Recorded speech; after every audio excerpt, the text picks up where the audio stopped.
Should be going live in a second. All right, cool. We should be live. Let's see. Are we live? Hold on. We live on. We live. Give me a second though. Let's see.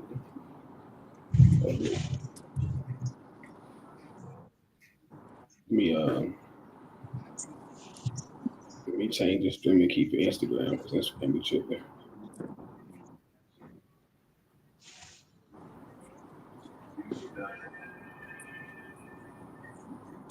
All right, let me remove it and add them back on there. What up, everybody? If y'all looking, we still getting set up in here. Appreciate everybody for coming. What's up, everybody? Shalom. Shalom.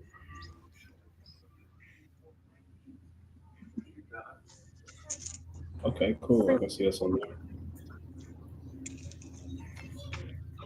I can see us on there. Let me share this YouTube link though.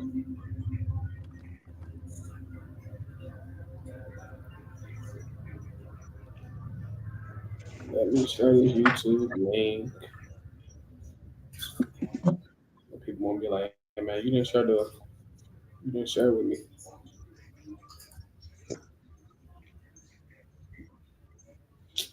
share this.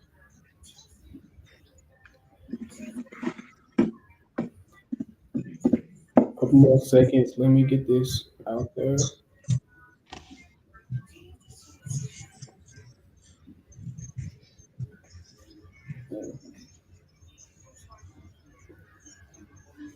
All right, cool.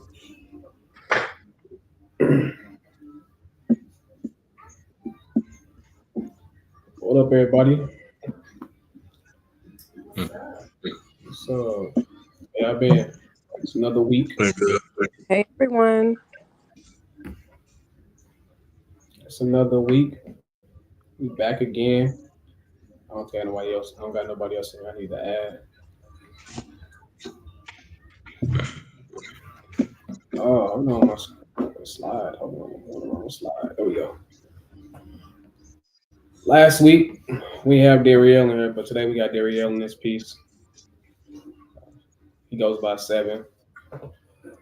Hey 7, let him know who you are, what you do, where you from. Hey, how you guys doing? I'm 7. At the moment, I am technically retired, but in my stream of my short-lived life, I have did welding. I retired out of the military. Worked in other places like moving companies and whatnot, and then I also took hold of a sales job for a few years. Other than that, I'm a person who loves my people, and I want to give back any way I can by giving the knowledge of things that I've accumulated over time. That's 7. Hopefully, I get the chance to get to know you guys, and you guys get a chance to know me a little bit better. That's all I got for you. Appreciate it. Appreciate you. Oh, I didn't jack up the screens. There we go. Appreciate you. I was trying to add David back in. David, you good? You can hear us? Yep, I can hear y'all. I'm good. Y'all can hear me? Yeah, we hear you. Yeah, we can hear you. We got a few people missing, but let's get started. We usually start off with an icebreaker. So I got an icebreaker for everybody watching. Hey, what up, Brandon? We got Brandon in the chat. He always come through. Yo. What up? What up? Stopping by, bro. We need to make him a moderator. Hey, Brandon, we gotta get you in here, man. You be supporting. You be the first one in here. Appreciate you for sure. So, appreciate it. Yeah. Hey, Brandon, you can answer this question too if you want to. So the question I got If you don't got kids, you can still answer the question. But the question is, what do you want to leave to your children slash grandchildren? What's one thing that you want to leave behind? We can start with. We want to start with seven. You were here last week. We're gonna start with you. Um, I would love to leave my kids everything and more, but the most powerful thing that I could definitely leave my kids is understanding the Lord and what He has did for our people, a strong sense of spirituality, and nothing in the world could top that.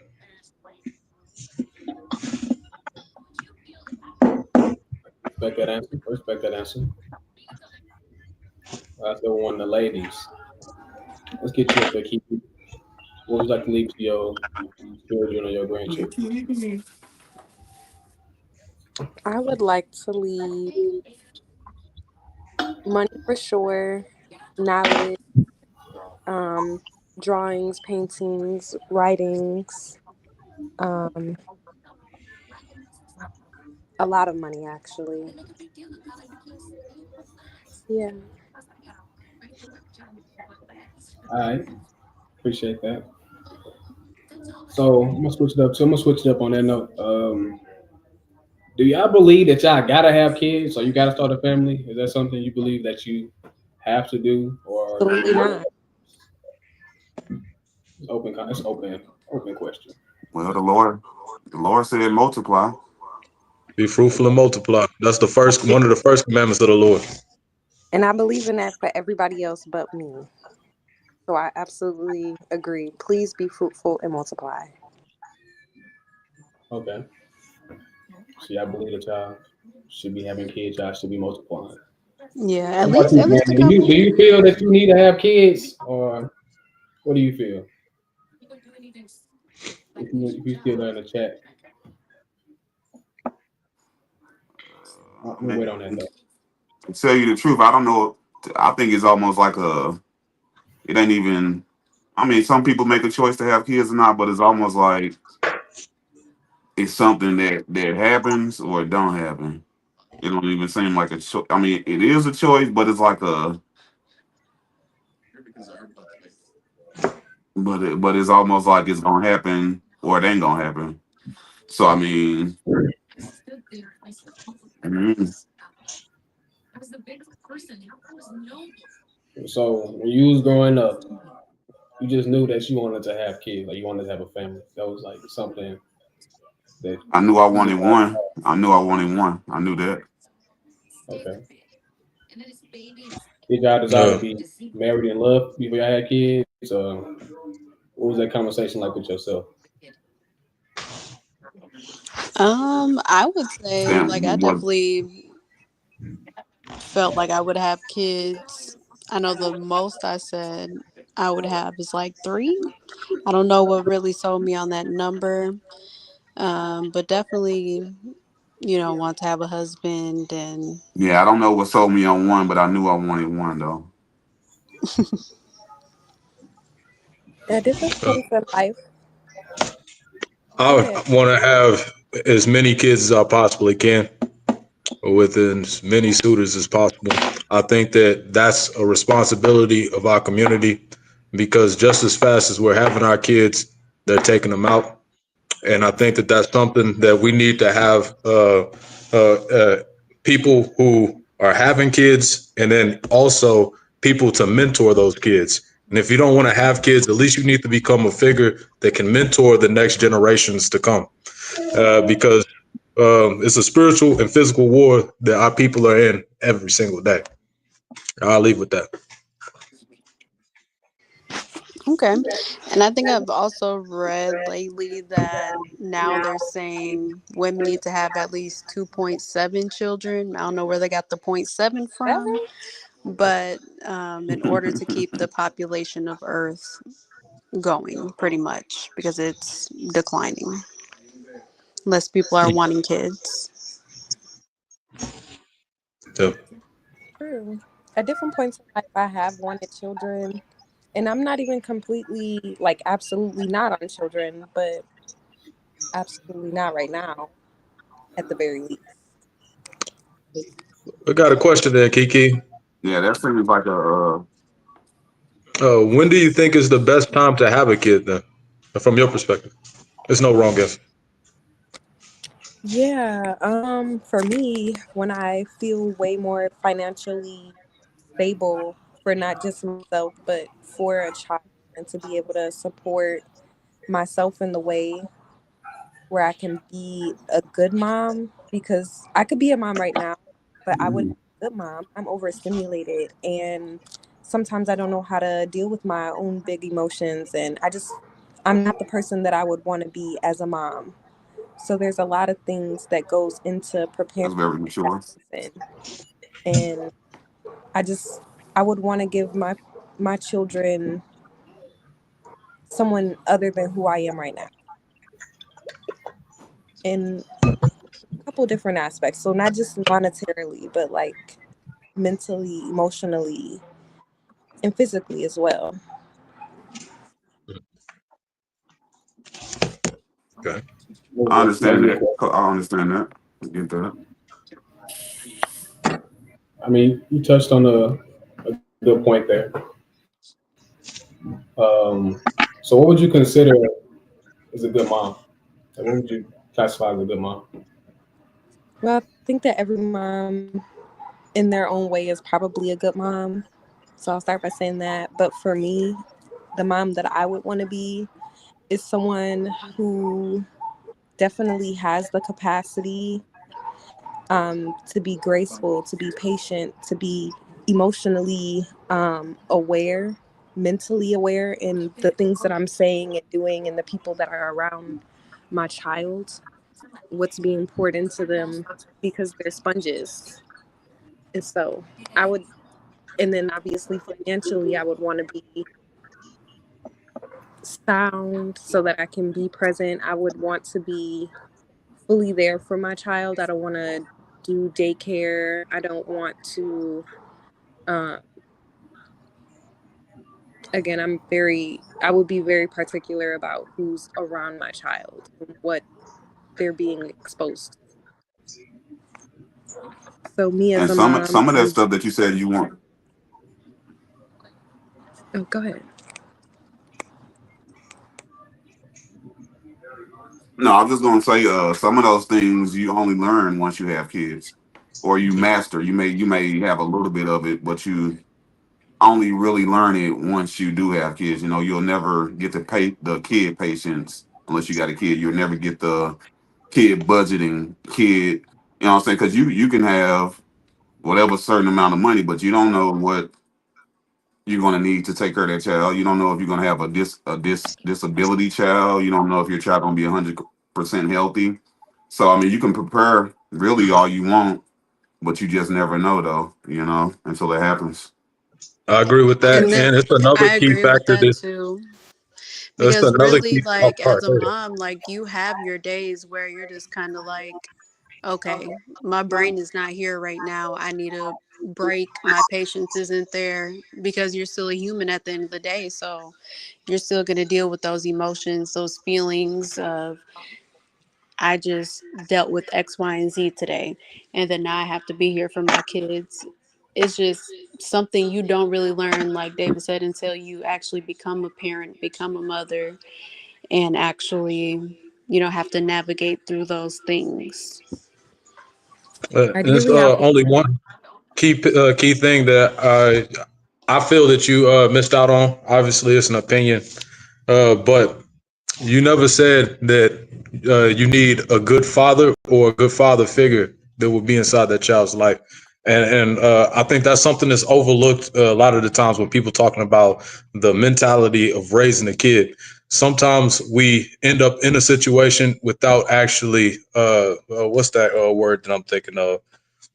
Selecting a proper partner. When you having a kid, you need to be surveying the proper man to raise the kid also, and a man should be surveying a proper woman to raise the kid. Agree. You're absolutely right. Agreed. That's like been to me, but you're absolutely right. I should have mentioned that. But going back to what Jocelyn said, ideally, I want to be able to afford a doula for days that I don't have the capacity. Maybe they can help. Well, they would be able to help me and support me in ways where maybe I'm giving all of my attention to my baby, and then they're able to help me straighten up around the house and give attention to the things that I'm not able to, that I don't have the capacity for at that time. Or maybe they're taking more time with the baby while I take the time to focus on me or other projects. But those are kinds of things that a lot of our communities don't have access to when we don't have family planning. Now, family don't always have to be the people that you are blood related to. It's the people that you choose to make your family. Like, for instance, I lived in Texas since I was 12. My mom, she was out on the road. It was just me and my son. But I still had all my friends. I didn't have any blood family in Texas. You make it about the people who will actually be there and show up for you. But like Dario was saying, having a good partner, because not necessarily always the responsibility of the kids to pick things up because they're kids. But it is great, if they just kind of, maybe mom's having a bad day. Let me just do this. Go over here, chill out. But your partner is supposed to be there to help you and pick it up for you, because it's not just 50-50. Some days it's 100-0. Some days it's 75-25. All right, let me go. Let me go to the comment section real quick. We got a question. We got Brandon. So Brandon says, "So what if you had a kid at a young age?" I can speak for that because I had my first son. I was pregnant at 17, had him at 18. And like I said, my friends are some real people for real, because they had my back at the age of 18 when I had to go to work. They would watch him. There was times where I didn't have people to watch him, but I luckily had understanding management. It was definitely hard having him at a teenage age, but I mean, you just kind of push through every day and you can't give up. So what can you do but to push forward? There you go. That was a great question. If anybody else want to chime in? If you got kids, chime in. Let us know. When did you have kids? Did you have kids too early? Is it the right time? Is it the right time to have kids? Should you have 8 kids? I had my daughter. I think I was. I don't think I was. I think I was 18 or 19. Just finished high school. I was in trade school. Having a child at a young age is very difficult, because at that point you're not only raising your child, you're raising yourself to become a young adult, a young responsible adult.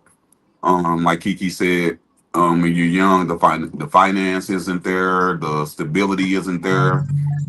But then you go back to what Jocelyn said about just having Jocelyn and Dario, about having the right partner, and that partner picking each other up. Like she said, so some days it'll be 100-0. So having a baby at a young age is pretty extreme, pretty hard, pretty difficult. But like I said, it teaches you different aspects, like the patience that you're talking about. And when kids teach you things, the things that your kids teach you, you can take those things to the outside world. That's how deep having a child is. They not only teach you how to raise them, they teach you how to raise yourself and how to respond to the outside world as well. Yeah, I can't really speak on having a kid at a young age, because me personally, I didn't have my kid at a young age. I had my first son when I was 26 years old. It was around the exact same time that I was retiring from my first job. I had all my ducks in a row, somewhat. You know what I'm saying? Nothing's ever perfect. You know what I'm saying? There's no such thing as having enough money, like David said earlier. But everything seemed to be going simply just the right way. Didn't really have to put him in daycare and stuff. His mom didn't have a job also, and I was able to support our family. I don't know. Having it at a young age, I feel like that would be extremely difficult from a person that don't understand the notion. But then if you got two Very difficult. level-headed people that's able to work it out, anything is possible.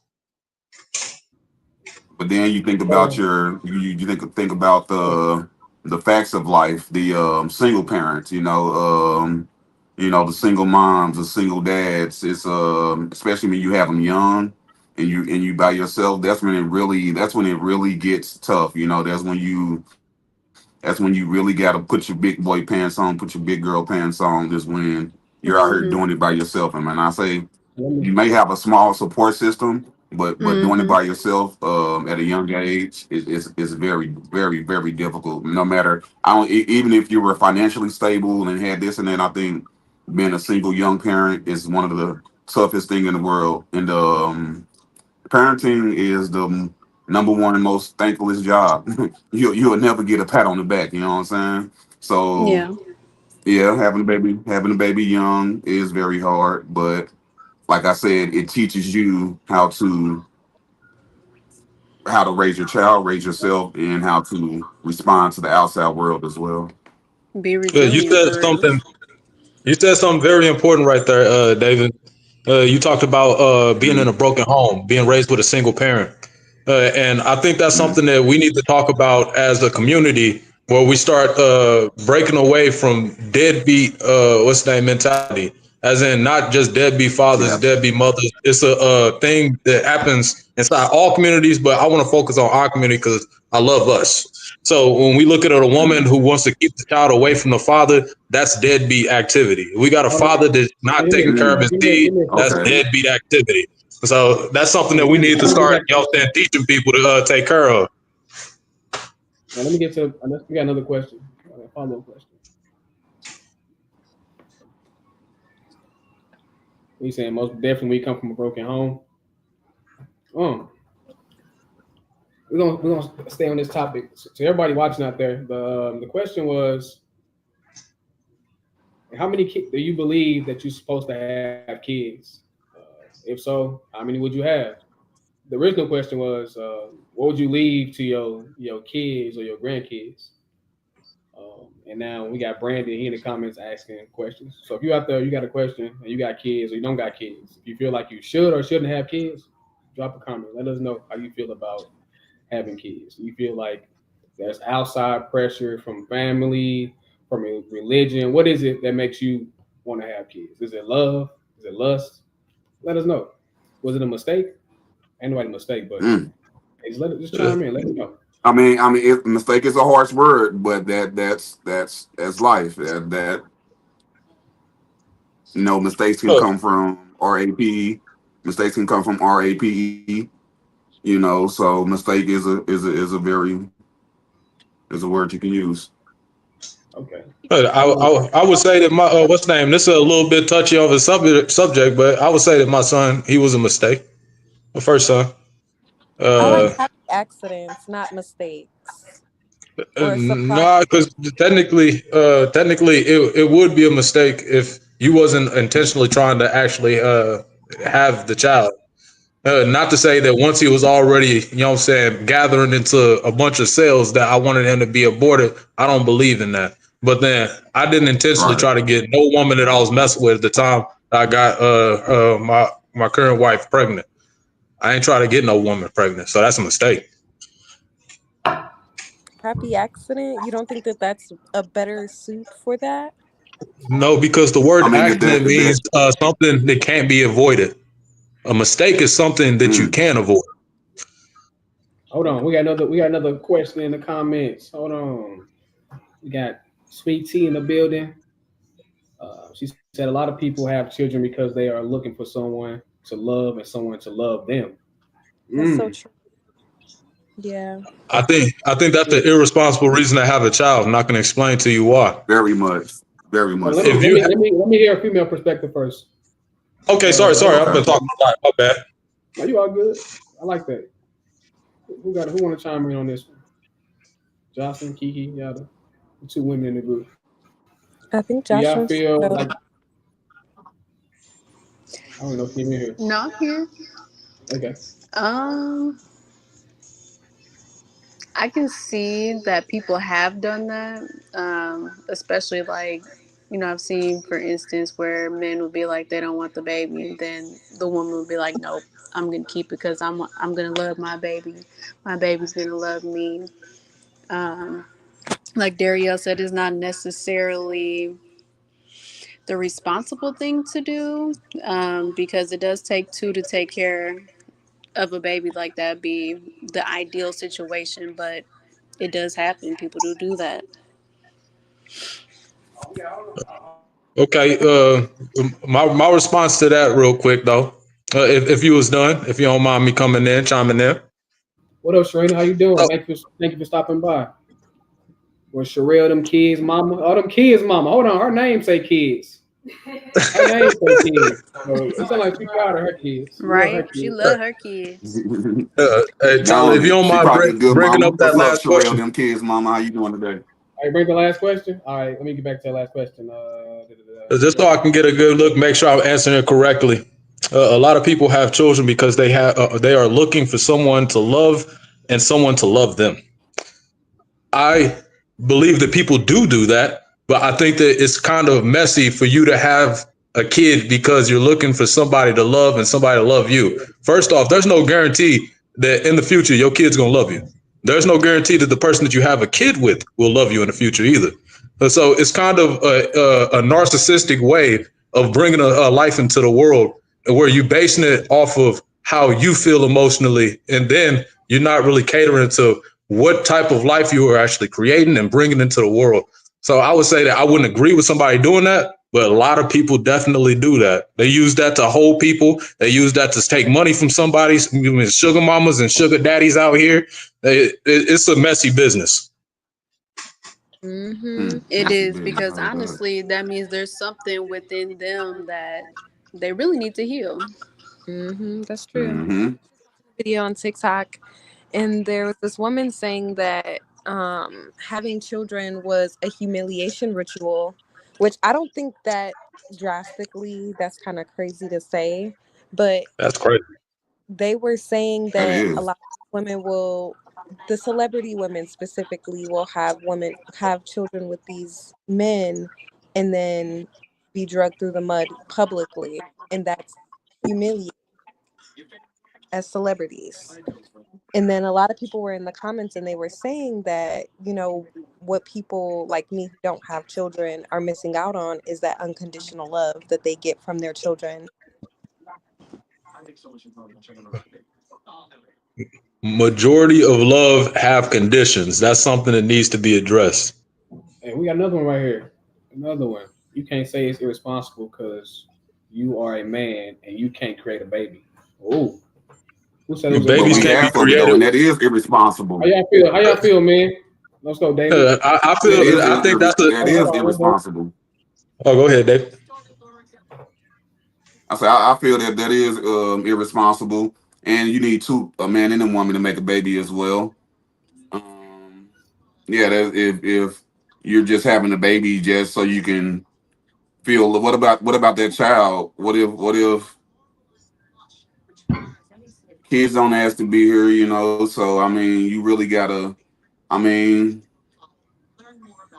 I don't know. You know what? I mean, people do that, but like Dario said, I just agree that this is irresponsible though. Tammy, with all love and respect, I think that it's also a crazy notion to say that a man can't talk about the creation of a baby.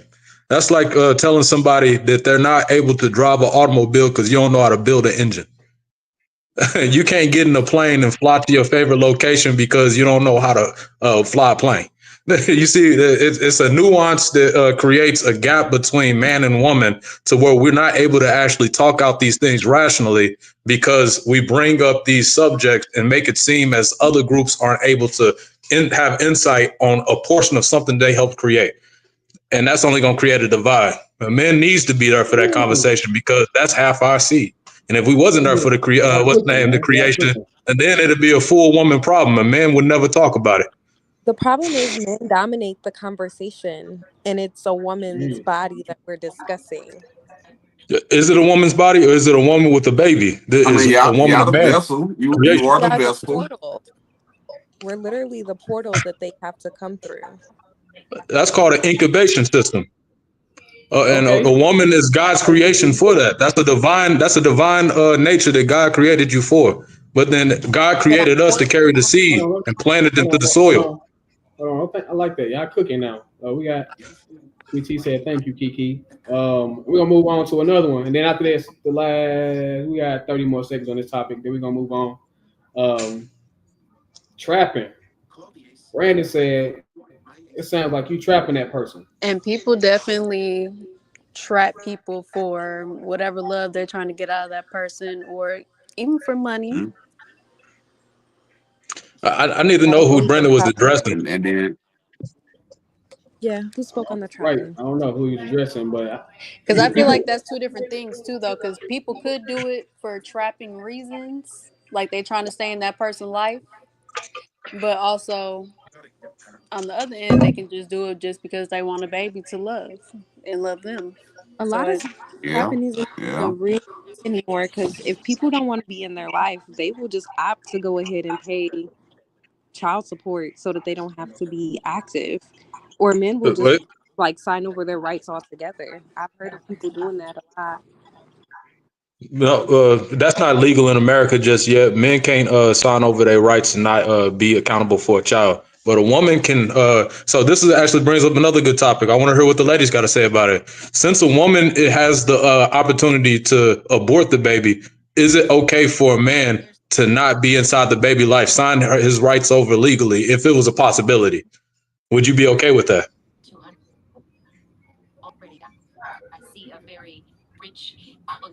I mean, yeah. I would personally not force anybody to be in their child's life. I mean, that's a personal decision that you have to live with for your own self. So if you don't want to do that, again, that's between you, the child, and God, I guess.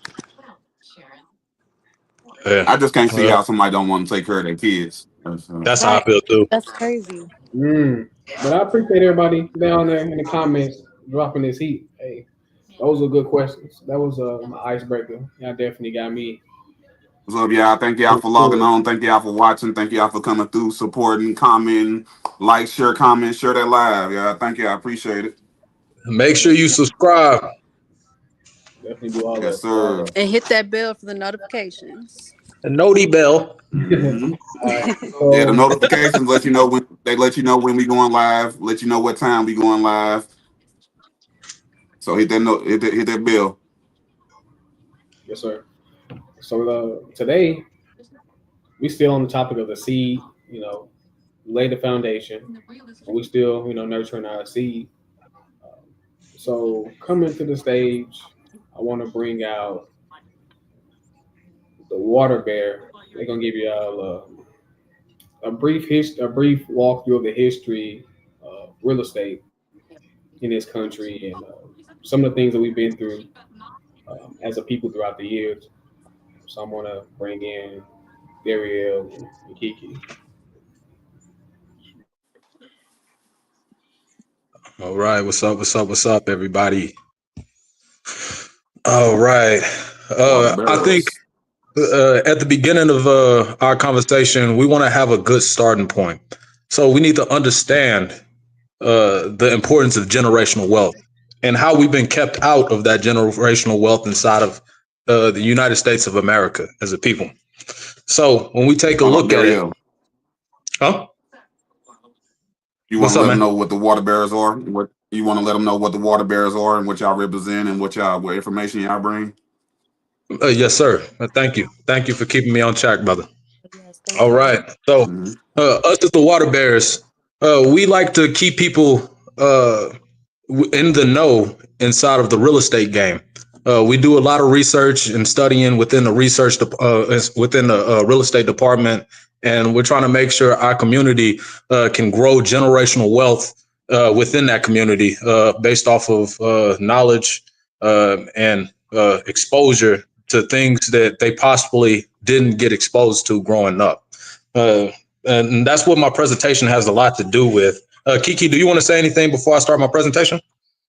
No, I'll go afterward. Thank you. Yes, ma'am. Okay, so I was going to give you guys a brief rundown on redlining and the effects of redlining inside the Black neighborhoods. Uh, Oh, first off, I think that we should start off with some good numbers.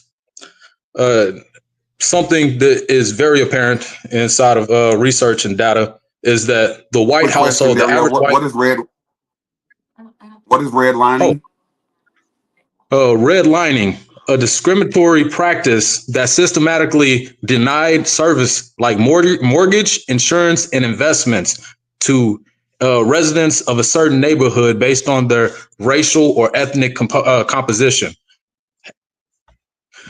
So that's the textbook definition of redlining. And for Black Americans across various aspects of life, even though it was outlawed in 1968, its legacy continues to shape racial inequalities today. So that's what we're really talking about today. What are the inequalities that shapes financial wealth in America and owning land? And so the first step right here, we got economic disadvantage and wealth gap, hindering home ownership and wealth accumulation. So let's go to the next slide. Depressed property values.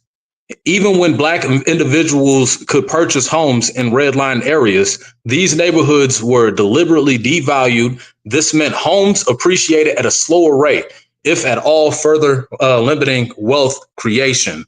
So our wealth could not really accumulate because we was inside these redline districts that pretty much put us inside places that was unfavorable. Let me go down to another good point right here. The health disparities of redlining, environmental hazards.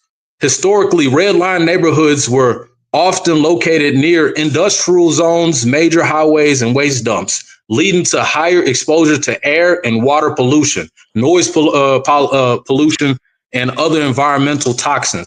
This has resulted in high rates of asthma, lead poisoning, and respiratory illness. If you have any family members that's dealing with asthma and you grew up inside of an inner city area, it's not only that, it's a lot of key history that shows that the way that highway systems was built inside of most major cities was to encapsulate the areas that Black folks lived in, just in case those people had to go to war with us. And we have many accounts of that happening all across America. Seneca Village. If anybody know what Seneca Village is, you have Seneca Village. If I'm not mistaken, that's where Central Park is located inside of New York. That used to be a Black-owned neighborhood, and they so they took the land from the people who owned that area for pennies on a dollar and ran them up the way till they was living in the barrows and other small areas where they would be all encapsulated and easy to control. Control is the game. Inside of redline areas, they also had limited access to healthcare. Redline areas often lacked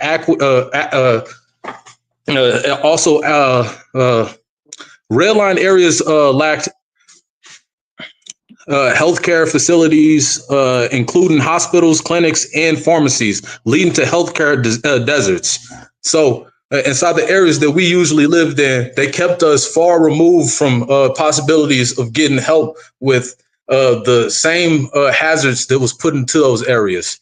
But what does all this actually mean when it comes to raising our generational wealth? When you're talking about the lack of investment, redline areas suffered from a severe lack of public and private investment. This led to deteriorating infrastructure, neglected public service, and fewer businesses, which in turn depressed economies, opportunities, and equality of life for residents. And usually these areas also had a higher cost of living. So with all this being said, the redline areas is what led to us being inside of America today, where we still feel the effects of these systems that was created to keep us at a lower, inside the poverty line. And the statistics I was trying to read off before was that The average white household has $100 to every $15. What's the name? A black household has. That's why it's important for us to learn how to deal with real estate so that we can help grow our families and grow our infrastructure as a people. Anybody has any questions? Absolutely. That was so good. Yeah, we Any got questions? one. Any questions? We got a question. We got a comment. Brandon said, "I think a lot of gatekeepers are in real estate." That's For true. sure. It's a boys club. It's a boys club, my guy. That's like every other industry that you can actually look in today. It was a point of time where black people was less likely to be inside of unions because they kept it as a boys club, and the test that you have to take to get inside of a certain union job, whether it's welding, steel mill, or you know what I'm saying, any other type. It usually was controlled in nepotism. Is that what it's called? If anybody know the word I'm using, Yeah, where a nepotism. son Nepotism. gives it to their father, the father gives it to their sons and sons and sons. So yeah, the racism is ingrained into our society. That's why we need people to step up, go into those race dens, and then get that, bring it back, get it, bring it back. Absolutely. Okay. Oh, what's up, Tasia? You got Tasia. I don't know how long you was backstage. I wasn't even looking. But what's up? Hi, sorry I was late. Oh, you good. Good. If All there's right, no that all for me. questions, Then I'm gonna go ahead and say, what's the name? Peace. Thanks, family, for listening, and hopefully we can expound on this and grow as a family. absolutely. Okay. Thank you so much for sharing that about redlining. That was a few things that I didn't know. And it's important. It actually takes us into the next point. I found something that could be a real move for us as a group, especially as we're building knowledge and network. So we're trying to gain access into those opportunities. It is actually a free real estate networking event right here in San Antonio. It's important because events like this are where people can form those relationships that lead to the deals, the partnerships, and the mentorships, which, of course, when we show up, actually, I want to know who's able to show up. And I just don't want anyone to overthink it because all we need to do is show up, ask the right questions, and just kind of network and build the exposure. Come and take notes. They may talk about some things that we haven't yet learned, and then we can all collectively bring our notes together and report back what we learned so that we can, move forward. Let me send the link to the group. Okay. And then if you don't mind telling us what date it is, yeah. Yes. It is July 23rd of 2025, and it's at 6 p.m., and that's a Wednesday. Is it what's the cost on it? Is it paid or? It's free. I found something free because I didn't want anything that was not cost effective. I did see a couple options that were paid events. And I will send one of those as well. But this one is more of a networking thing, so it seems more up our alley anyways. The other ones, although they are also real estate related, it seems more of they're trying to sell us something. And I'm trying to steer away from the ones where I know that they're trying to sell us something and see where we can get some more value. Okay. I actually had a plan on coming up to San Antonio anyway. Just so you all tracking, I'm gonna be riding my bike to San Antonio in a sombrero. So I'll probably be up Are that you way. serious? You know you do.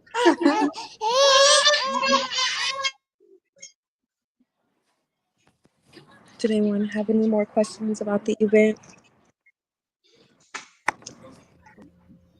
No, that would sound like a good plan. I'll pull up. It's always Maybe good to we network.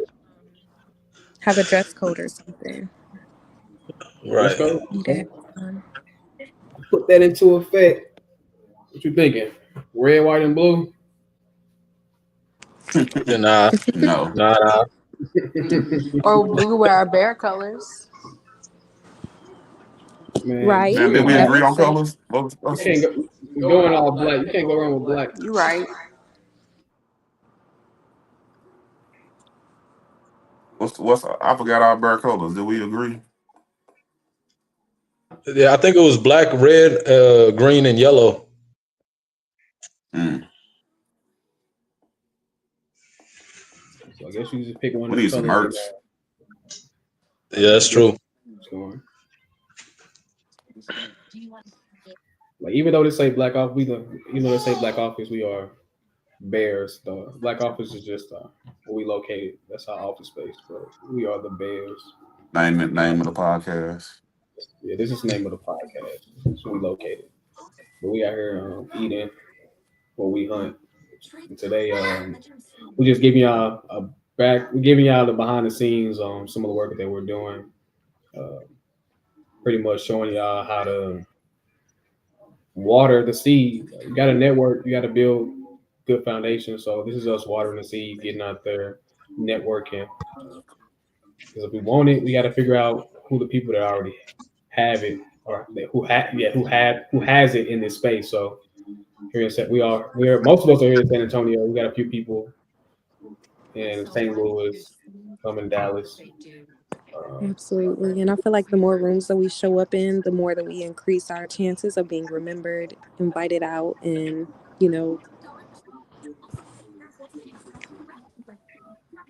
Shake some hands, get some numbers. Most definitely. yes. Thank y'all, Water Bears. I appreciate that. I appreciate you, Daria, giving us the history behind redlining, why it's so important to, own land and invest in real estate for our people and just educate them on that topic. And thank you, Kiki, for giving us the importance of networking. So one quick thing, Tyler. Man. Tyler, there's one thing that I forgot to actually let everybody know. So I wanted to give you guys some places where y'all be able to go and find this. If you get to this point of the video, make sure to rewind it so that you'll be able to hear some of this information and be able to read up on it, because there's a lot of information I left out. I had a 5-minute timestamp. I wanted to catch that timestamp. But we have books that's going to help you learn about redlining and the history that our people went through in that time. So I got The Color of Law: A Forgotten History of Our Government Segregated America. How Our Government Segregated America by Richard Rothstein. You have Redlined, Memoir of Race, Change in Fractured Communities in 1960 Chicago by Linda Gartz. You got After Redlining, the Urban Reinvestment Movement in the Era of Financial Deregulation by Rebecca. I don't know how to pronounce her last name, but it's by Rebecca. You can find it.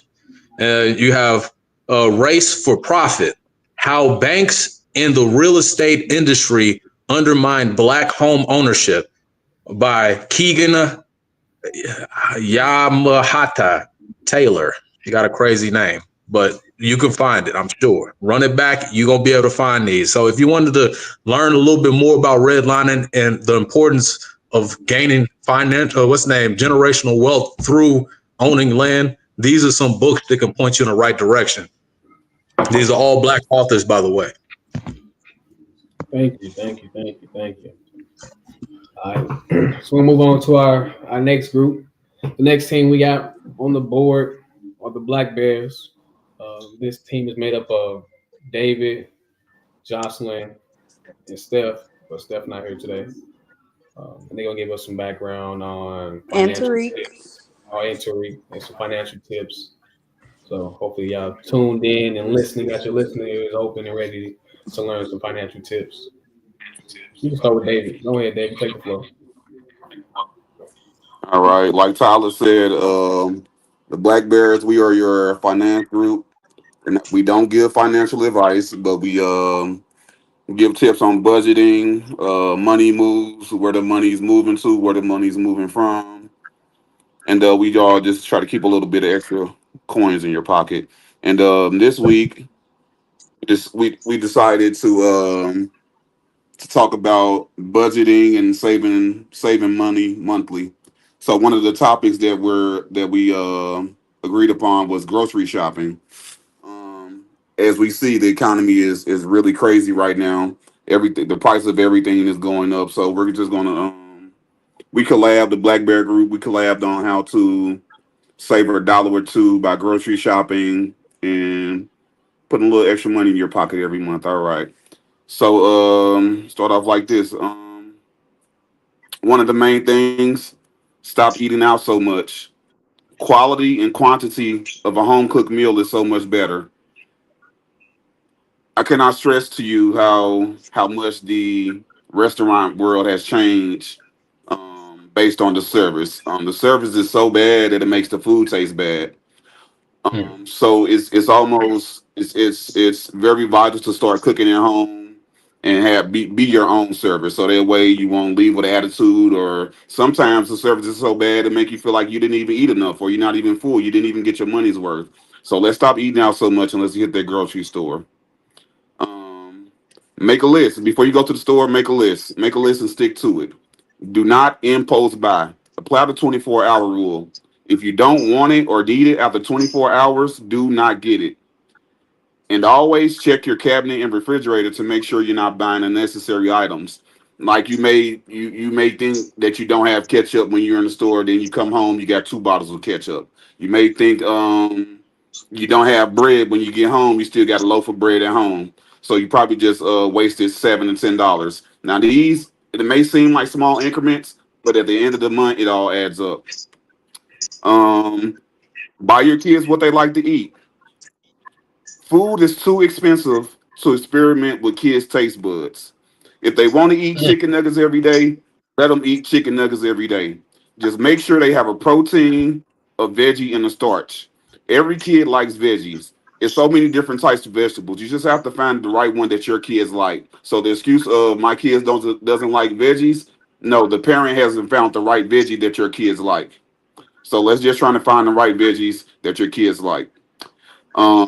Juice or soda is a necessity. Water goes with every meal. You don't always have to buy the high seed juice. It's okay. They may not like it, but it's a hydrator. It quenches your thirst after a good meal, just as a soda, Pepsi, or Sprite. But if you have kids who like to eat real meals, make sure the meal is enough to last for at least 2 days. There's nothing wrong with leftovers. You don't want to be buying one meal just to cook for one day. Try to make that meal stretch. You know, make it stretch. You know, make it last for at least 2 days. That way, you're not cooking a whole separate meal 7 days a week. So it's like I said, it's okay to have leftovers. Price checking. Price checking is very important. Make sure you're looking at the right price before you get to the register. You may think it's $3, but then it rings up as $5, and don't realize it till you get in the car or all the way home. Like I said, these workers aren't the same, so a lot of time things are misplaced. You may think one item is in a section that says $4, but then you get to the register, they ring it up at $7. Sometimes we catch it and like, oh no, I'll put that back. But a lot of the times, if you're just going through, you don't really catch it until it's too late. So we want to make sure that we're looking at the prices of things that we're putting up and make sure we picking up the right thing. If they have a rewards program, join it, especially if you shop there a lot. If you shop at a specific grocery store a lot, join their rewards program. It only takes what 5 to 10 minutes. Don't worry about how long the line is or if you got something to do because it's going to save you money in the long run. Always be on the lookout for sales and deals. Try to figure out the days your select grocery store has sales and deals. Price compare. You may be able to find a better deal at different grocery stores. Nowadays, we can't just say, "Oh, I just shop at Deerbirds. That's the only store I go to. I just shop at Snooks. That's the only one I go to." That's not a good way of thinking because now every grocery store can give a better deal than on any given day than the other one. No, and some items, yeah, the quality may taste a little bit better sometimes, but most of the time, it's not too far off from the knockoff brand or the store brand. So just price compare, trying to find out the sales and deals, and things like that. And I'll end it with this. I call it diamond in the rough. It's something like a hidden gem. Diamond in the rough. Your microwavable items such as pizza rolls, pizza pockets, TV dinners, etc., bags of pasta, stir fry, canned goods, small bags of chips, and candy all are budget friendly from our local dollar store, Family Dollars, Dollar General, Dollar Tree.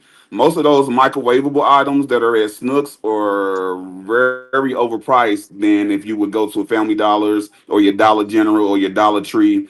They got that little refrigerator section, and most of those microwavable items that your kids like to eat, like when they're watching cartoons or you just want to pop something in real quick, a little hot pocket or something. Those items are priced much cheaper than your big box stores like your Snooks or your Deerbergs or Aldi's or things like that. And yeah, that's what I got. That's what we got. Thank you for sharing. Thank you, man. You gave a whole rundown. I'm ready to go grocery shopping right now with my list. I like that Yes. because I for sure be having 2 bottles of ketchup and 2 breads. Mm-hmm. Yep. Yep. What up, See, Mark? What up? What you up? got to What make up? sure before you go to the What up? store, check them cabinets, check that refrigerator, make sure you're not doubling up on things you don't need, especially something like ketchup that can last 2 to 3 weeks. Yes, And you OMG. don't even have to make the list the same day you go to the grocery store. You can start that list a Mm-hmm. week before you go to the grocery store. When you notice you're running out or ran out, just write it down. Mm-hmm.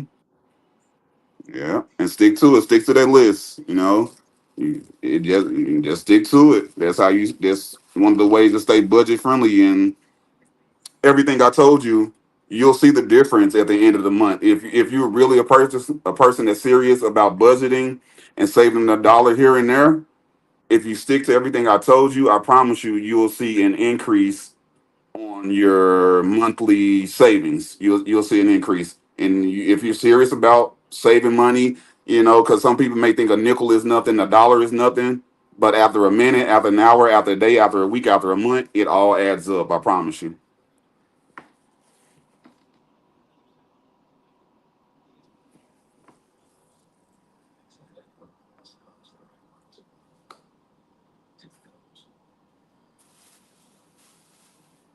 It's something I used to do back in the day when I actually, you know what I'm saying? I was working my a little job up at Chili's, but I didn't want to go buy food from Chili's. If you don't have much money, you don't got kids to take care of, you can go to Panera Bread and give them all the change that you have in your pocket. A lot of the times I used to give them like 10 cents or so, 15 cents, and they give you a bread bowl with soup in it. I don't know if they still got that promotional deal, but I did that for at least about 3 months straight. Not only are you going to eat a little bit healthier because you got vegetables, all that good stuff inside a sourdough bowl, but you're going to save a crazy amount of money. So if you out and about and you can find a deal inside of a restaurant that's nearby where you work at and whatnot, and you go get your lunch or whatnot, do that. You know what I'm saying? It can help out a great deal. And another thing, take your ego away. If you don't got it like that, there are a lot of food pantries out here that offer a nice amount of items and good items that can help you out through the week or through your day. So if you need help, go to these food pantries, and resource centers and see if they can help you with groceries. Don't be too proud because you never know who you'll see at that pantry. It may be the richest person at that pantry in this economy. So don't be too proud to go, looking for help. Churches too, your local churches, they have different programs they put Yeah. on. I Even was just about to libraries. say, my church doing one this whole month. See, there you go. Yep. Don't be too proud.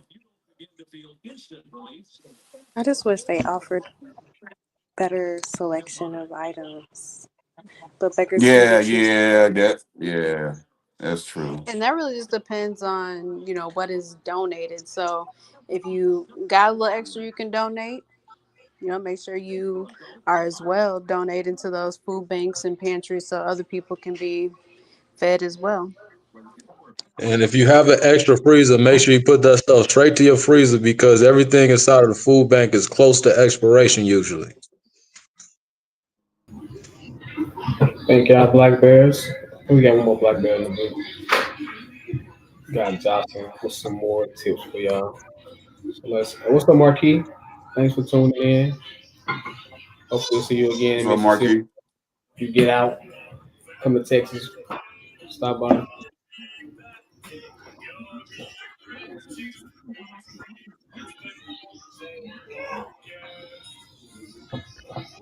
All right, yes. So while y'all are saving money at the grocery store and you needed somewhere to put those savings that, you're accumulating at the end of the month or every week, depending on how often you grocery shop. I always recommend to maximize your money by opening a high yield savings account. Generally, they're with online banks because they have the highest rates because they have to make up for not having a brick and mortar. Now, some of the best ones that I could recommend personally, because I either know somebody that uses them or have used them myself, would be like Capital One, American Express, and SoFi. Do Of I need a course, you'll deposit have. for any of these? I'm sorry. Do I need a deposit for any of these? So for those three that I named, you don't need any opening deposit for it. So you could start with $0.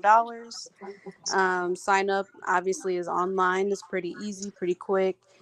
Generally, you'll receive, either approval or a decline right then and there. Sometimes they need to review, so they'll send you an email.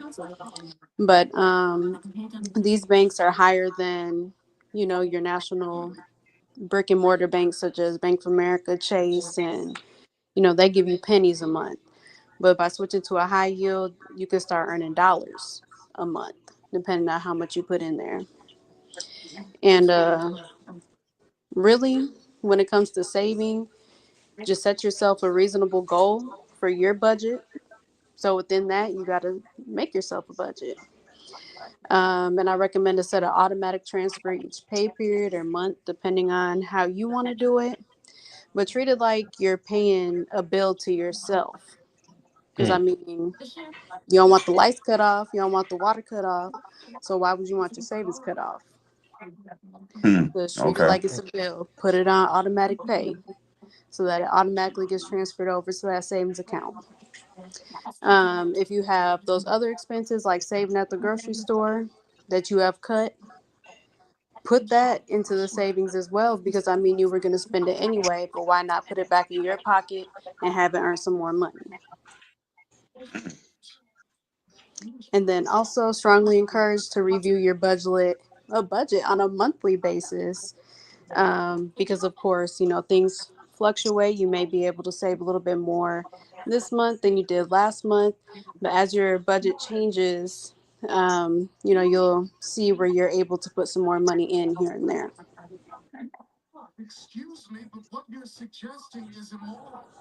So I strongly encourage to check out those three banks so that you can look at their interest rates.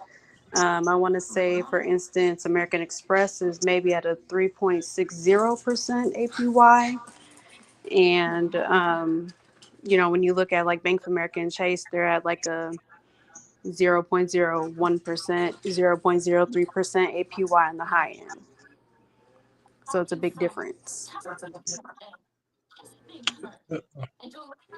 And could you explain to me what is a high end yield account and how does it benefit me? Once again, you probably said it, but I didn't hear you. So a high yield savings account is just a savings account that earns more interest, well, gives you more interest on the money that you have in there. The reason why their interest is a little bit higher is because they're generally an online bank. So there's not a physical branch that you can go into. So they give a little bit more Mm, incentive to you, which would be the higher interest rate for them not having a branch for you to go into, which also in turn, mm, personally, that has helped me save money like when I was in my younger years as well, because I can't just go into the bank, withdraw it. I can't just, okay, I'm about to take it out of the ATM machine. You got to request it to be transferred into your account. That could take a couple days. So it's just like I can't just switch it from my savings to my checking. Mm. mm-hmm. Okay. So that's how it can help you as well. It builds your self-discipline for sure.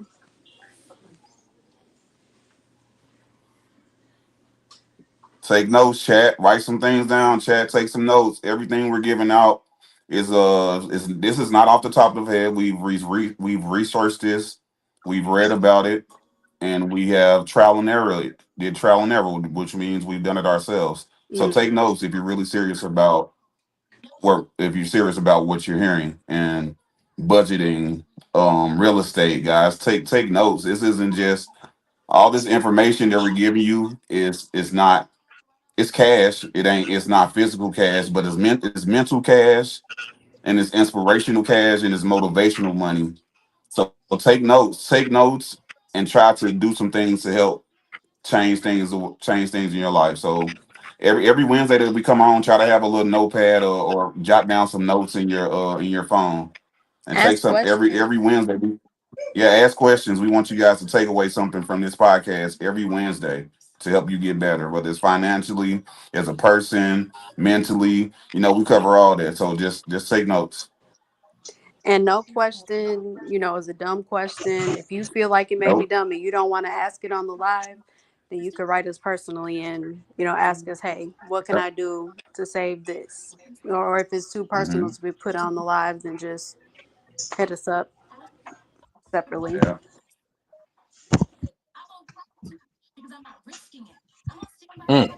Appreciate y'all, Black Bears. That was some great financial information. I'm pretty sure y'all probably help somebody today. I do a few of those things myself, so I guess I'm doing all right. I'm doing all right. Moving forward, the next group we got coming up will be the Polar Bears. We are the design district. Our task was to brainstorm some different ideas for the group, and also you see this beautiful background right here. That's something we did as well. What up, Marquis? Thanks for tuning in again. I miss you too, cuz. We'll see you again soon, man. We'll see you again soon. Got a crazy question. What's in the Big Mac sauce? You don't even want to know. You don't even want to know what that man did to that sauce. But yeah, so Polar Bears, we're here to design, keep things creative, help spark ideas amongst the group. So one thing that we are adding moving forward, we are adding a Patreon, which is a private subscription where you can, reach out to one, grab a few of our templates, such as LLC template, how to form a team, or if you want a consultation, you can talk to us in there. We'll be able to give you different tips and tricks.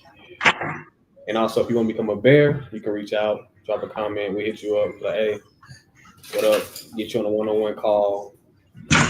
Maybe one day you'll be on screen with us, sharing some ideas, giving us some game. Each one teach one. And also, moving forward with Bear, we will be launching a nonprofit at the end of the quarter. We're currently working on it now. That's what the Black Bears they're working on, getting our paperwork together. The nonprofit will be targeted towards senior citizens because sometimes they get forgotten about. They are the forgotten people, I would say. And with the world changing so quickly, with the AI, they sometimes get targeted maliciously. So I want to make sure that they're getting taken care of, that they know about this future that's already here with the AI and so many other things that's on social media. So stay tuned for the nonprofit. We'll keep y'all in the loop, and that's just one of the seeds we're planting as well. Um, but yeah, that's all the Polar Bears. I want to move on to our next team, which is the business team. It's made up of what's up, Malika? Amen, amen. You gave us some of that motivation right there to keep helping Miss senior Gaston, what's up? disabled.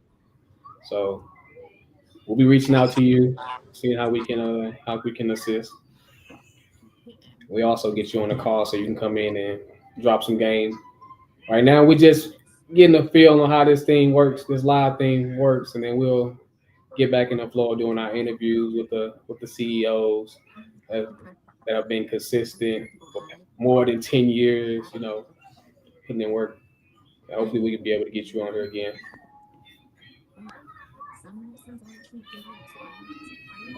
But yeah, moving forward, we're gonna move on to the Sun Bears. That's made up of David, Tasia, and Shay. Those are the entrepreneurs of the group. We got David. We already spoke. I guess we'll bring Tasia in so she can let y'all know what she been doing with her business and what she does. Hello. I'm gonna do like a really quick, brief how I started my business because I'm actually working right now and she's asleep. Um, but I pretty much started doing nails when I was in college. I was working two jobs and in college, of course, at the same time, full time. I used to always work two jobs, like in high school and college. So I was just always used to working. But one of the managers at my job didn't like me. And so the head manager that was there, she moved to a different store in a different state. And so that manager that didn't like me took her place. The day that she became manager at my store, she fired me. And then literally the next day I got fired from my other job. It was so long ago, I can't remember what happened, but literally got fired from one job back to back the next day. And so I was sitting around for like a week or two. And my boyfriend at the time was like, I'm tired of you sitting around. You need to do something. So it was around my birthday. I went to the nail shop, got my nails done. I hated them. And as I was there, I'm just like, I hate them, but I'm gonna pay for them. So I literally just sat there, watched her do my nails the whole time from like I knew at the beginning I wasn't gonna like them, whatever. So I watched her do them from like beginning to end, just so I can kind of see like the steps and stuff. And I was like, I'm gonna start doing people's nails. So went home, watched YouTube videos, got me a little mannequin hand, was practicing. I had a few friends that I would practice on. And then from there, I started doing full sets for like $10, $15. As I got better, of course, I started going up. There was a girl that followed me on social media. She hit me up. She's like, I have a suite. She was like, you should come work in it. I only charge you 150 a month for rent, which is crazy because in San Antonio, monthly rent, well, weekly rent is anywhere from probably like 5 to 700 a week. Um, some of them you might find per month, but it's gonna be super, super small and not worth it. But a good one is gonna be about 500 to 700 a week. So 150 a month was crazy, and our suite was huge. And so I moved into her suite. I started doing it like full time, was just doing nails. I was getting like a crazy amount of clients, of course, because at this point I'm charging like $50 for any type of set. And so I just kept doing that until I got better. Years down the road, I ended up moving to Alabama. I was doing it full time there. I had a bunch of clients there because it wasn't like a lot of personal nail techs in the city that I lived in. And after that, I moved back to San Antonio. I got my nail license and I started doing nails here. I also got licensed doing lashes when I was in Alabama, but I didn't really get to start on it because I was in the middle of I was in the process of moving. So then by the time I got to San Antonio, I was able to actually start doing lashes and then started doing nails and lashes. When I went to school down here, we had to do feet. So that's when I started doing people's feet. And then just recently, I took a class with the esthetician that I know, and she taught me how to do eyebrows. So, yeah.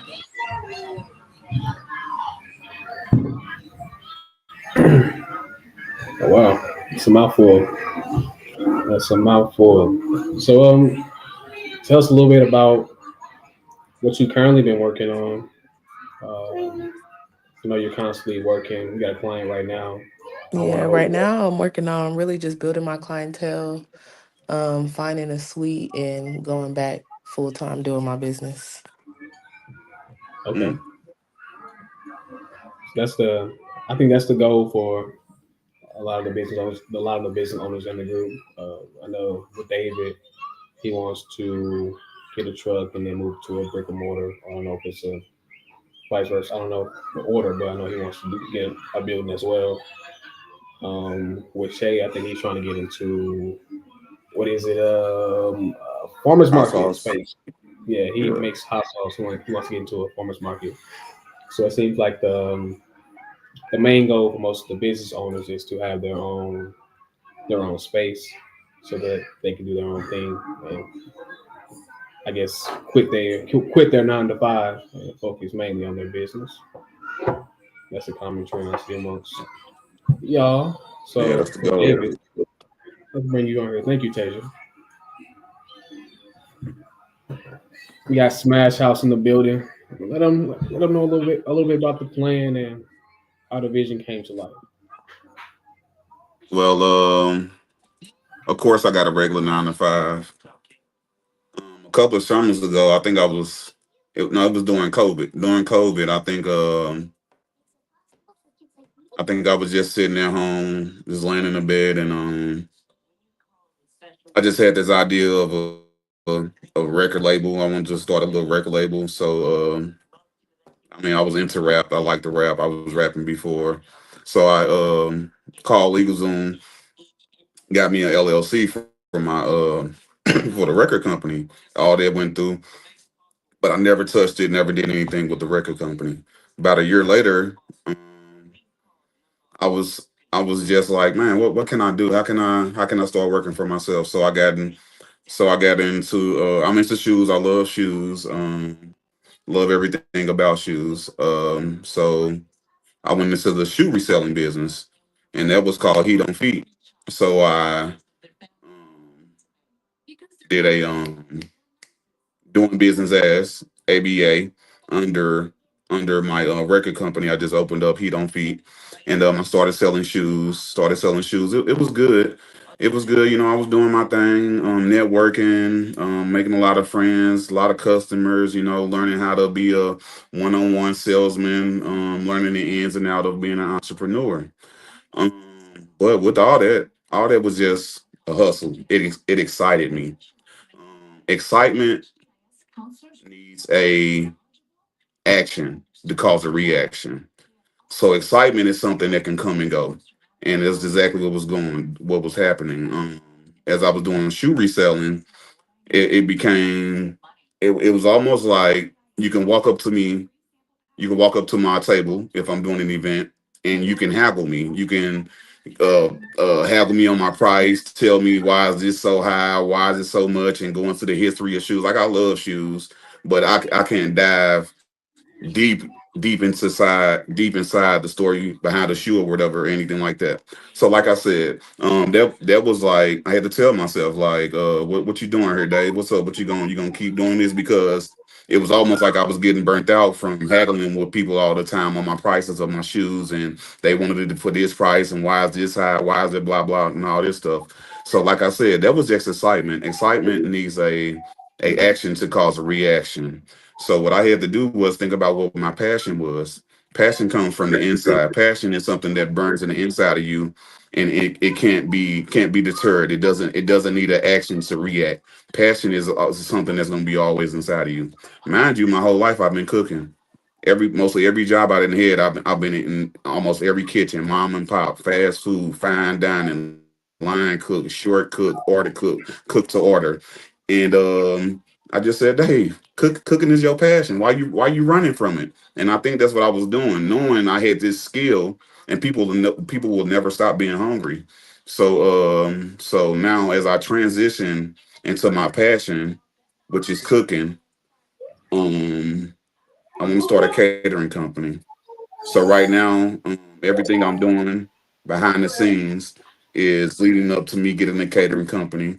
And maybe I did have a couple of ideas for a restaurant, but I feel like the catering company is what God is telling me to do. Because when I think about starting this catering company, I don't have any reservations. I'm not panicking. I'm not like, oh man, what can I get this? And I need to set up this to where with a restaurant, I'm like, man, I need this building. I need to be here. I need to be there. Where with catering, I can it's not as I don't it's my passion. So I'm not even thinking about it now. I'm like, just do it. And it seemed like every move I make towards this passion of catering is the right move. I don't feel nervous. I'm not scared. I don't feel any anxiety. So my point to say is chase your passion. Go after what your passion is. Don't go after what excites you. Because like I said, excitement needs an action to cause a reaction. Your passion is what burns inside of you and can't go nowhere. No matter you having a good day, a bad day, a happy day, a sad day, up day, down day, that passion still gonna be there. Where to something that excites you, it'll go off and on. So that's my journey that I'm on right now. I'm about to start my catering and Chef Dave. That's my story. Just to backtrack on that, as far as like the excitement topic, also don't just do something because of the money. Like you need to be passionate about it. It needs to be something that you enjoy doing, not just because, oh, this is a fast money maker. A lot of people would tell me all the Yeah, time, like, oh, that's a quick money maker. Like that's a good little side hustle. This is more than a side hustle for me. I love doing this. you Like heard me. it's not Hmm. like a job, it's therapeutic for me. So if it's not something There you that go. you enjoy doing, you get, excited in the way to, you're excited to do it, not because of the money that you're gonna get, excuse me, but because of the outcome is how you have to look at it. Hmm. Definitely don't make it a money thing because money is only going to be your motivation for so long. A lot of people Hmm. get tired out by a lot of the stuff that they do or a lot of the stuff that you start. But if you have a passion for it, if it's something that you love doing, then you'll be able to continue with it and go a lot farther. I never thought I would be this far where I am, but I literally have people traveling to me from different cities, an hour away, 2 hours away.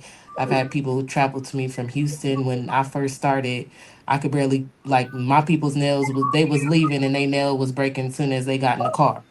Like girls, y'all know when y'all was getting that nail polish, regular nail polish, as soon as you leave the nail shop from sitting underneath that light, you bump your toe, your polish messed up. Like that's how my nails was breaking. And like I said, now I got people traveling to me from hours away. So if it's something that you're passionate about, you'll get far in what you're doing. Amen. Max. Well, thank y'all, Sun Bears, for sharing the journey and continuing to stay consistent, showing up and loving what you do. I think that's important. Being consistent, loving what you do. Um, Yeah. make And it, like make she it, said, it can be make about the money. When you're an entrepreneur, you don't go after what you think is going to make you the most money, because if it's your passion on a day that you don't make money, you're gonna say, damn, what do I do to get better? How do I make this better? What's my next one? How do I market? Do I need to market more? Do I need to do this? To where if you're just chasing a dollar and you don't make money that day, then you're down in the dumps. Then you feel like the world's about to end when you're because you're just trying to chase a dollar rather than go after what you're passionate about, your purpose from God. yeah, that's true. And on touching that point, Tasia has a Bible study. If you can give us just one thing that y'all been learning in your group, I would love to hear about that. That might help somebody else. Right now we're actually reading in the book of John. And the book of John talks a lot about faith. It pretty much tells a lot of stories about Jesus healing blind people, or um, you know, he feeds I want to say, think it's 7,000, don't quote me, but he feeds a certain amount of people off of like 2 loaves of bread and very little amount of food and water. It pretty much just shows a lot of the miracles that he does. So just keeping faith in anything that you're doing in any area of your life is always important. And a lot of people, I think they take that lightly, or faith of a mustard seed, but it really means a lot because faith is really Yeah. going for the things that you can't see. It's doing it and then finding out what God has planned for you after. It's not like, oh God, give me the plan and then, I'll go do it because I know it's going to happen. No, it's when you step out on that Mhm. faith and then God shows you, this is what I've been waiting for. So I think a biggest thing that I can take out, and probably Jocelyn and Kiki can, kind of backdoor on it, is definitely we talk a lot about having faith in God and keeping that faith and trust in Him. And one to piggyback off that, one thing God will do, God will show you your destination, but He won't show you your journey. If He shows you your journey, you probably wouldn't even want to go to the destination. Mm. That's why you have to do something that you're passionate about, so you'll never give up. You'll always keep going because you don't even know what's between you doing it and you getting to the final destination. It's so much in between that, you know. So Mhm. that's why it's Let me go to important the to go comments. after something that you're passionate about instead of chasing that dollar. Chime in on that, David, right there. We got a comment from Malika. She said, "Yes, it really helps if you have your passion, and it will flow so much better."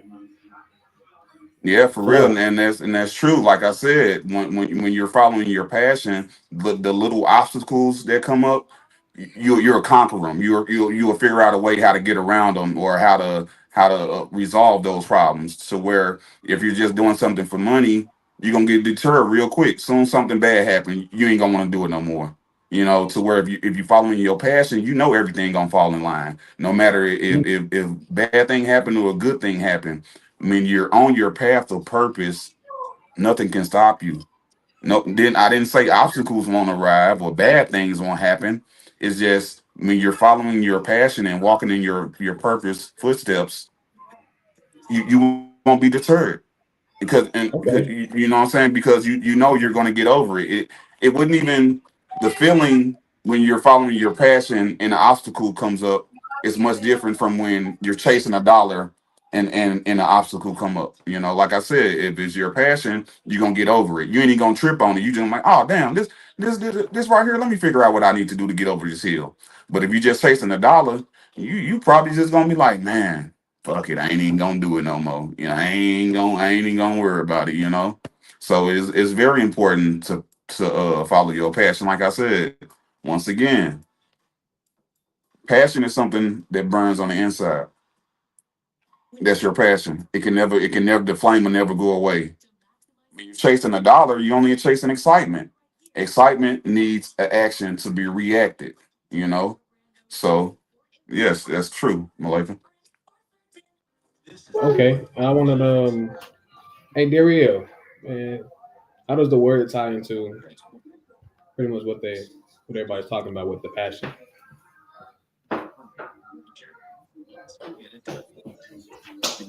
You said, how does the word tie into passion? Yeah. I probably would have a little bit more of an adverse answer to it.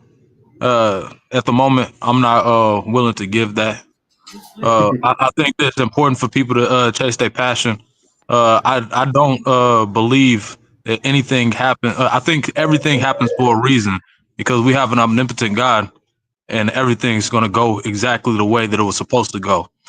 We can always talk about the woulda, coulda, shoulda, but these guys are talking about something that's passionate within their heart, which is obviously a driving line to what the Most High wants them to actually be able to relate to. You know what I'm saying? So it's obviously a divine intervention to uh, follow your purpose. Now, I do have scriptures that I could read into that, but I'm gonna hold that off for another time. I appreciate you, brother. Thanks for sharing. Thanks for sharing.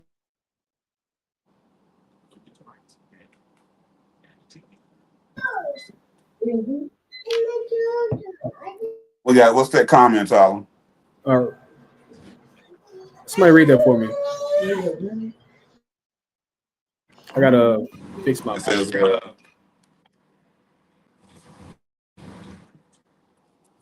So many that are in so it for the to fail in my line of business. Remain humble and try to seek that will not only help you but also others.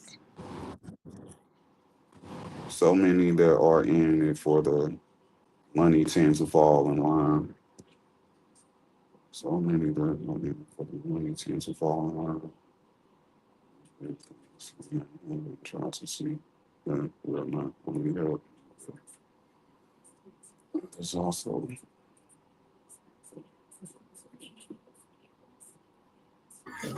All right, I'm back. oh, she said so many that are in it for the money tend to fall in her line of business. Yeah, people that in her line of business, they seem to they fall because they just focus on money. But just Mm-hmm. remain humble and try. And that's so sad because you have to have a passion to care for the elderly. Otherwise, you'll use and abuse them, and they're not going to get the care that they need and deserve. And it's so not Mhm. for them. That's true. That's true. Thank you, Malika, for commenting. Yeah. That's a good comment. But yeah, thank everybody. So even on a smaller scale, like these teenagers and people who are in their 20s, mid 20s, when you take certain jobs, be a professional. You know what I'm saying? When you take that restaurant job, I know you needed a check or you need some money, but also be professional. You know, because you chose to fill out that application. You chose to come in here. So don't not be professional because you think the job is not all that or it's not a Fortune 500. You chose this job. So make sure you're also professional as well. Facts. Facts. That's for everything. Everybody just you can't be in nothing just for the money unless I don't know what. But being in anything just for the money is a dangerous game. That's true. I mean, y'all didn't come to play today. I appreciate y'all coming in, uh, dropping tips, sharing stories, sharing personal experiences, especially with the icebreaker about the kids. That was a good one. I enjoyed the icebreaker. I wish more people would have been able to tune in or chime in, but I only had enough time for so many comments during that time. That topic could have lasted the whole hour and a half, but I don't want to take up too much of everybody's time. It's almost 10 o'clock. So I'll let everybody get back to their family, back to their nights, and get some sleep and get ready for work tomorrow. All right. Hey, Tyler, I did run and go grab my Bible. Okay. I forgot the last topic that was just people just went over. But then I think this is a strong Passion, purpose. Okay. So right here, this is 1 Timothy and 6. For the love of money is the root of all evil, which while some convet. Sorry, I'm reading NLT. For the love of money is the root of all evil, and some people craving money have wandered from the truth, faith, and pierced themselves with many sorrows. So when David's talking about the passion for what you do, rather than just doing it for the quick buck and whatnot, usually people are leading themselves into sorrows instead of actually chasing the passion. They chasing that dollar and it's leading them into sorrow. And so it's good for you to have passion in the things that you do. All praise to the Most High. All praise. And the root, you say the root of all problems, the root of all, what was that again? First name, First Timothy, chapter 6 and verse 10. For the love of money is the root of all evil, and some people craving money have wandered from the true faith and pierced themselves with many sorrows. The love of money is not evil. The love of money is evil. Exactly. Yes. Amen. So that's why you got to do it with what you're doing. You got to love what you're doing. If you're doing it for the money, for the love of money, yep, it's not gonna be fruitful. It's not gonna be fruitful. It's not gonna work out. Because all money ain't good money. Mm. And people would have you doing some crazy money. Make that money. Don't let it make you. Players Club. That's my favorite line, bro.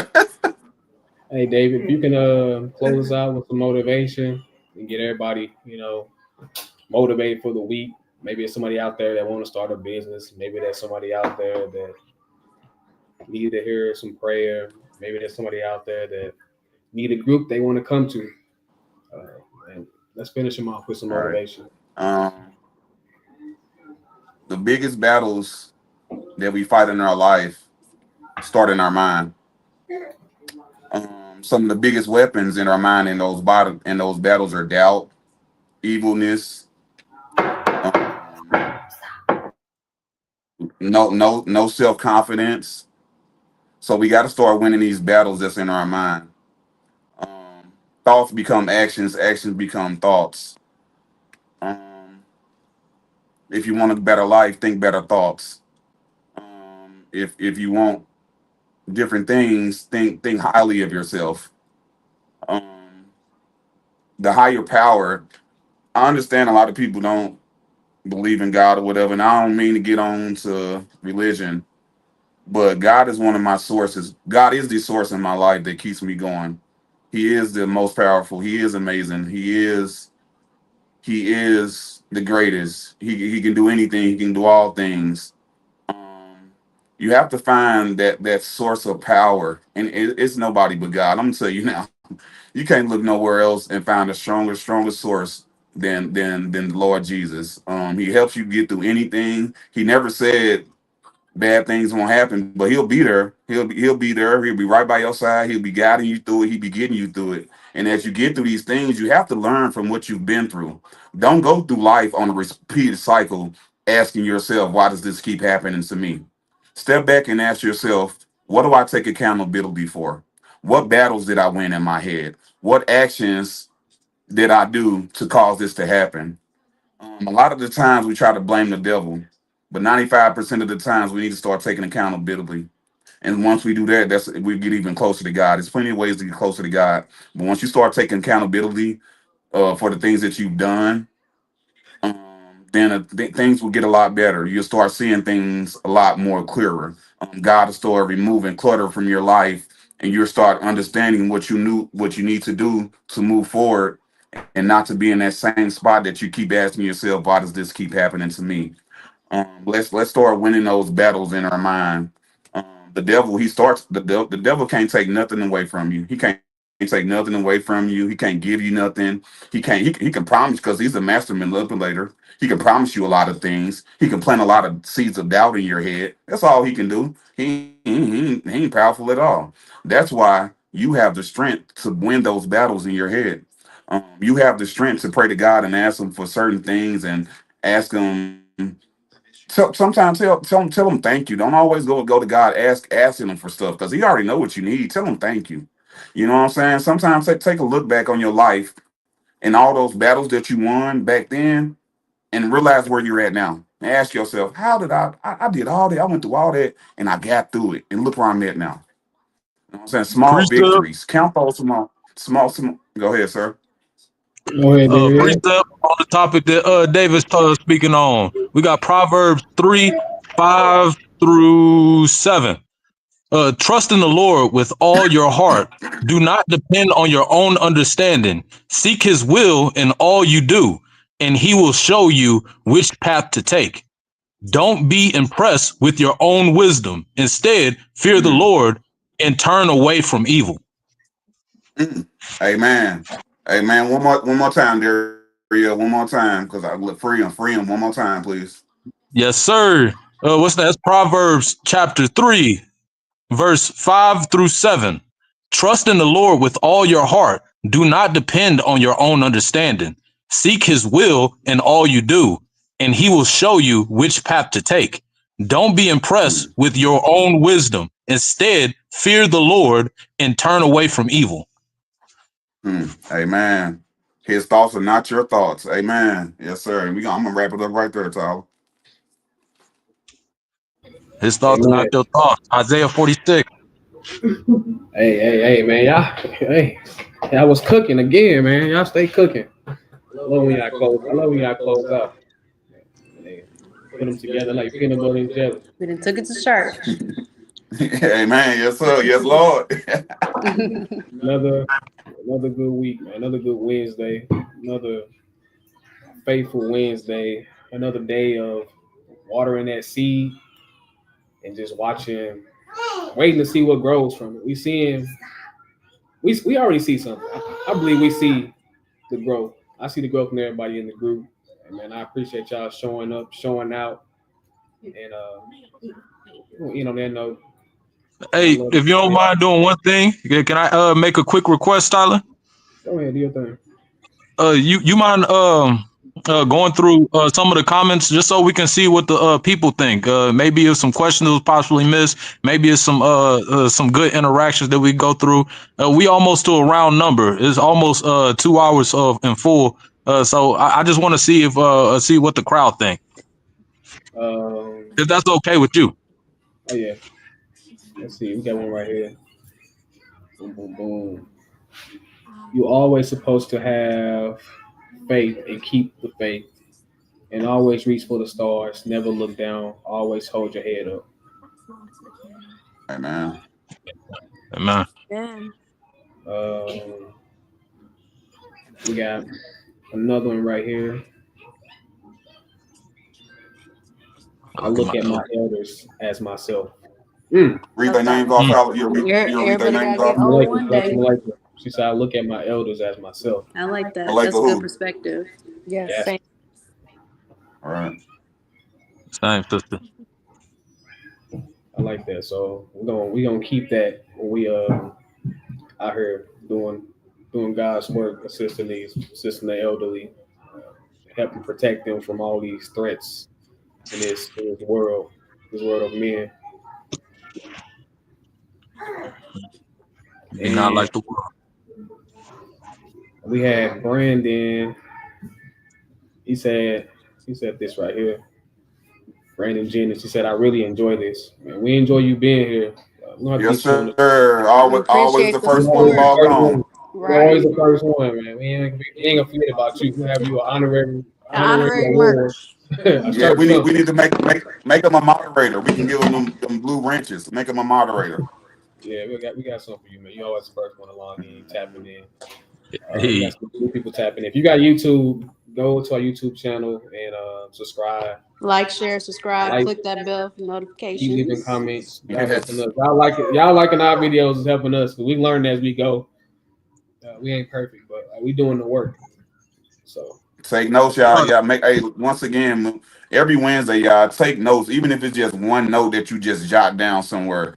I'm telling y'all, every Wednesday we giving out great information. Like they said, if you got something to say, inbox us, let us know, comment, like, subscribe, share. So I'm telling y'all, just take notes, man. Every Wednesday, take notes, and through the week, or if you're not if you're feeling down or something, go back in the notes and go back to what somebody said, reference that, and pick yourself up. So let's try to take notes every Wednesday, y'all. yeah. yeah. Oh, one other thing. Feel free to tap into my Bible study that's hosted on Tuesday at 7 p.m. It's completely free. We accept all denominations. We like to get straight to the hermeneutics and actually understand it. I'm trying to get to the point where I actually can understand the Greek and the Hebrew. And last class that we had was going over the gospel. We went through various verses. We went from Jeremiah to Ezekiel to Isaiah to Luke and to Hebrews. We was going all over the place looking at the word, rightly dividing the word of God, just so we can actually have an understanding of the terms of the Bible, of the freedom that God wants for us inside of the Bible.